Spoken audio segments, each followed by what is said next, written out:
क्या क्या करेंगे? 16 का निकाल लिए अभाज्य गुणनखंड, फिर क्या करेंगे? तो इसका निकालेंगे अभाज्य गुणनखंड, कितना आएगा?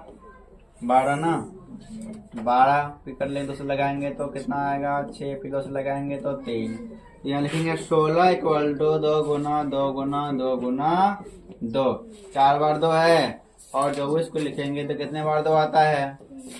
हाँ, 3 बार 2, 1 बार 3। तो ये जो है देख लो, 2 और 2, अगर एचसीएफ हम निकालते हैं एचसीएफ तो 1 2 में हो जाएगा, फिर ये 2 ये 2, 2 ठो नीचे में 1 और 1 मिल रहा है, कितना मिल गया? एचसीएफ में 3, अब कोई नहीं मिल रहा है, 2 दूना 4 दूना 8, एचसीएफ कितना आ गया? 8। तो एलसीएम निकालेंगे तो इसी में एलसीएम तो कौन कौन मिला था? ये दोनों मिल रहा है, ये दोनों मिला था ना, तो उसको लिख दो एलसीएम में। ठीक है, अब देखो 3 नहीं मिल रहा, 3 को भी लिख दो, ये 2 नहीं मिल रहा, 2 को भी लिख देना है। ठीक है, सबको मल्टीप्लाई कर दो, 2 दूना 4 दूना 8, 24 दूना 48, ये 48 ये किस विधि से हो गया? अभाज्य गुणनखंड विधि से एचसीएफ और एलसीएम निकालना हम सीख गए, इस तरह से निकाल सकता है। और एक विधि और है एचसीएफ और एलसीएम निकालने का, उसको सूत्र से विधि है, फॉर्मूला के द्वारा। तो हमें क्या दिया हुआ है वो सीखेंगे आगे में, आगे देंगे ना तो सीखेंगे। तो आगे देखो, हम एचसीएफ एलसीएम अब कहते हैं युगली विभाजन परिमेयता का प्रयोग करेंगे। तो सपोज करो कि यहाँ 16 है और वही फिर 24 है। ठीक है, तो क्या निकालेंगे?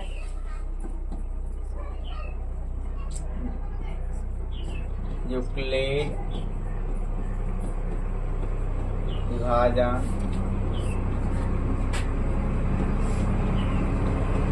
परिमेयता, यूक्लिड विभाजन परिमेयता कोई एल्गोरिथम कोई एक ही हो। तो 16 और 24 का निकालना है हमें, एचसीएफ निकालना है ना। क्या करेंगे? उसके लिए हमें यहाँ लिखना पड़ेगा 16, बड़े वाला कौन सा 24 है, उसको लिख देंगे ऊपर में।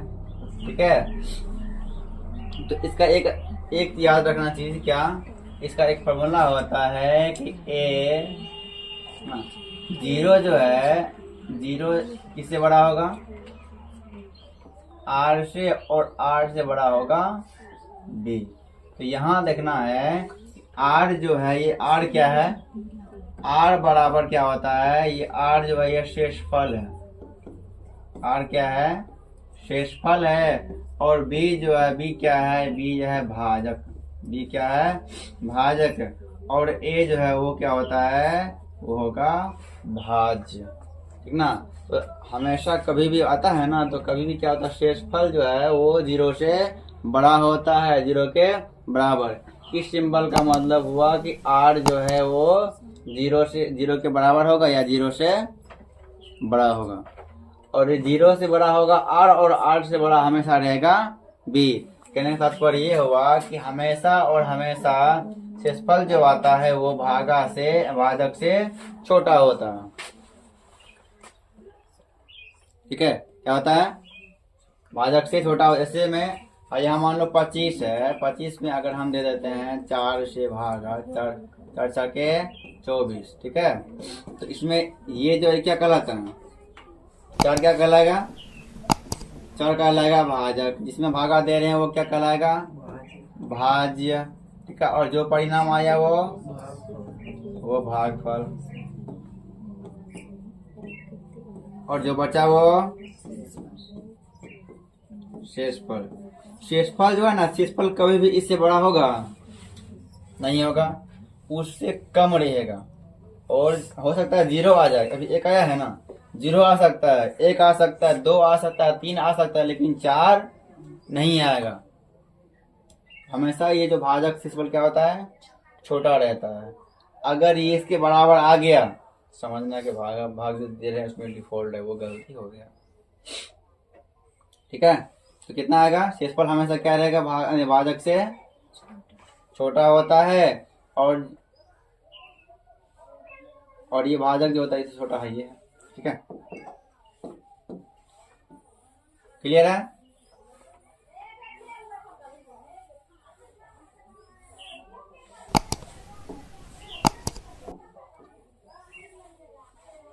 तो क्या क्या था इसमें, 24 था, उसके बाद 16 था। तो हम क्या करेंगे, 24 में भागा देंगे, महत्तम करेंगे 16 से। ठीक है, तो इस बार में लगेगा तो कितना आएगा 8। तो यहाँ लिखना है, क्या लिखेंगे, इसका फार्मूला होता है, फार्मूला क्या होगा, ए बराबर बी क्यू प्लस में आर। हम बताए थे ए क्या होता है, ए भाज्य हो गया, बी क्या है, बी भाजक, और क्यू क्या हो गया, क्यू हो गया शेषफल, नहीं क्यू हुआ भागफल। क्यू क्या हुआ, क्यू हुआ भागफल। ठीक है, और आर क्या है, आर शेषफल है।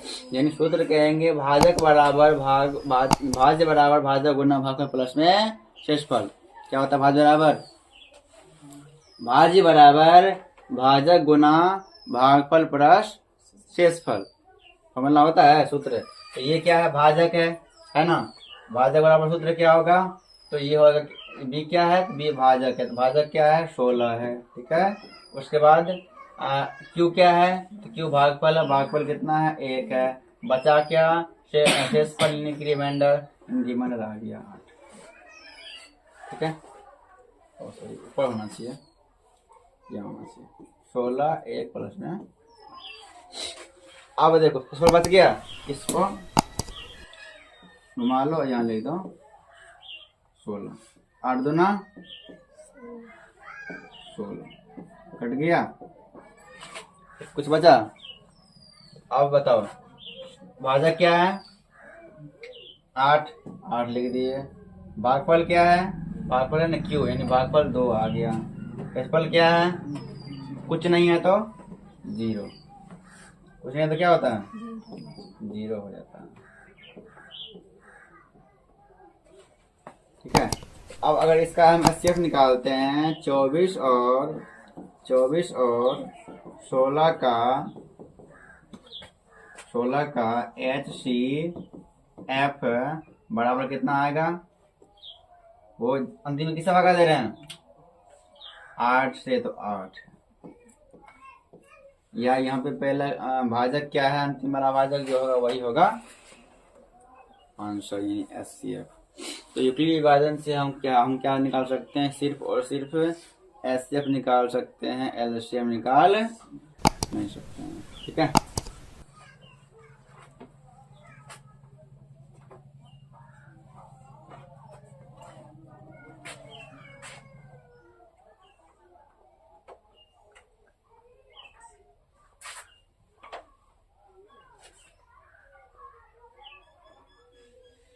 कैसा इसमें क्या देख लिया, हम परिमेय देख लिए हैं, परिमेय एचसीएफ विभाजन अभाज्य गुणनखंड देख लिए हैं, इसको नहीं देखा है ना। तो कोई संख्या है 7.34 ऊपर रखेंगे, इसको हम पीवाई क्यू में जब भी लिखेंगे तो लिखेंगे 7.3 4 लिख दिए, और रेकरिंग है उसको हटाएंगे तो नीचे में आएगा, जितना पर रेकरिंग रहता है उतना 9 हो जाएगा, और पॉइंट के बाद जितना पर रेकरिंग नहीं है उतना 0, और जितना पर रेकरिंग नहीं है उसको क्या करेंगे इधर घटा लेंगे। ठीक है, तो कितना घटाएंगे तो 1 6 7, और कटने वाला है तो देखो ये 300 कट रहा है, 2 से 90 कट रहा है, लेकिन ऊपर से 2 से कटेगा नहीं, कटेगा क्योंकि वहां पे इकाई का अंक क्या है, विषम संख्या है। 2 से उसी स्थिति में कट सकता है जिसमें इकाई का अंक सम संख्या हो, जैसे में 0 2 4 6 8 होता है, तो उस 2 से उसमें पूरा कट जाता है।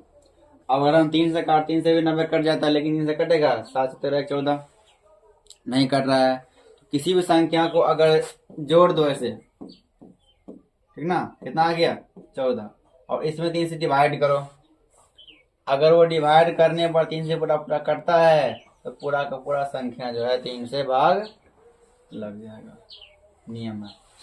तो नहीं कट रहा, इसको यहीं छोड़ देना। फिर बेटा ये करो, मैं आ गया ना। और देखो नियम क्या है, कभी कभी क्या होता है, यहाँ पे रहेगा 7.6094 ऐसे रहेगा, और कभी कभी यहाँ एक दे देगा रख देंगे, यहाँ पॉइंट रहेगा। इसका मतलब ये हुआ, क्या हुआ इसका मतलब, इसका मतलब क्या हुआ, इसका मतलब ये है कि ये 7 से लेकर के 4 तक चारों पर रखेंगे, है ना। 7 से लेकर के 4 पर चारों पर रखलिंग है, लेकिन यह दिखाई नहीं देता है, छिपा हुआ है। इसको कैसे बनाएंगे, इसको बनाने का वही नियम है, 7 पहले पूरा संख्या में लिख दो, ठीक है। और फिर देखो कितने पर नहीं है, 2 पर नहीं है, उसको क्या कर देना है, माइनस। कितने पर है, 1 2 3 4 पर है, तो 4 बार 9 आएगा। पॉइंट के बाद देखना, पॉइंट के बाद कितने पर नहीं है, 1 पर नहीं है, 1 0। अब पॉइंट के बाद किसी पर नहीं रहेगा, 0 आएगा, हाँ, तो 0 नहीं आएगा। उसको घटा दो, 8 1 6 7 6, ये कट रहा है ना, कट रहा है ना, कितना से कट रहा है, 2 से कट रहा है। यहाँ 4 9 9 5 3 8 3 8 0 9। अब कटेगा, देखो 2 से कट गया था, 3 से काट रहे हैं, 9 8 17 3 20 20 8 28 28 से 3 31, कटेगा 3 से 31 में, नहीं कटेगा तो उसको उतार देना, जैसे कि 38 38 38।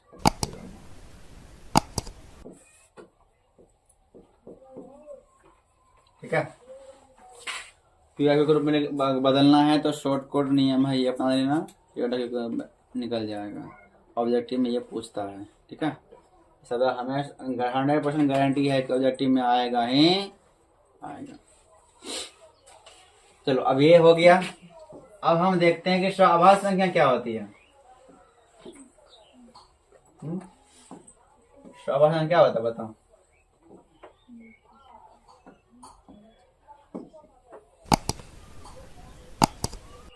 स्वाभाविक संख्या क्या होता है, बताओ। स्वाभाविक संख्या उसी को कहते हैं जिस भी संख्या का मौसो 1 होता है, उसे हम स्वाभाविक संख्या कहते हैं। सपोज करो कि 3 है, ठीक है, क्या है, 3 है 5 है, दोनों का मौसो 1 होगा। 3 है 11 है, 5 है और 19 है, तो इसका मौसो करेंगे तो कितना आएगा। मौसो करने के बाद अगर 1 आता है तो क्या हो गया, वो स्वाभाविक संख्या में आएगा, ये भी ऑब्जेक्टिव में हमें आएगा, ठीक है। अब शांत और अशांत क्या होता है, ध्यान दो। शांत और अशांत क्या होता है, तो कब शांत होगा कब अशांत होगा, तो शॉर्टकट नियम है इसका। पहला तो भाग विधि से, कोई संख्या है 5/3 है, इसको क्या करो, या फिर 5/4 है, इसको भागा दे दो, है ना। 5/4 में भागा देंगे कितना से, 4 से, तो कितना बार में कटेगा, 1। अब नहीं कटने वाला है तो यहाँ दे दो पॉइंट, ठीक है। यहाँ आ गया 0, पॉइंट के बाद 1 0 फ्री में आता है, क्या आएगा, 1 0 फ्री में। अगर भागा दे रहे नहीं लग रहा है, दूसरा 0 यहाँ बैठाएंगे तो यहाँ 1 0 देना पड़ेगा, 2 0 देने के लिए 1 0 देना पड़ेगा, फिर 1 हम ले लेंगे, ठीक है। नहीं तो हम 2 0 1 0 लेना है तो इसे फ्री में ले सकता है। 4 2 नहीं 8 2 1 0 और आ गया फिर फ्री में, 4 5 20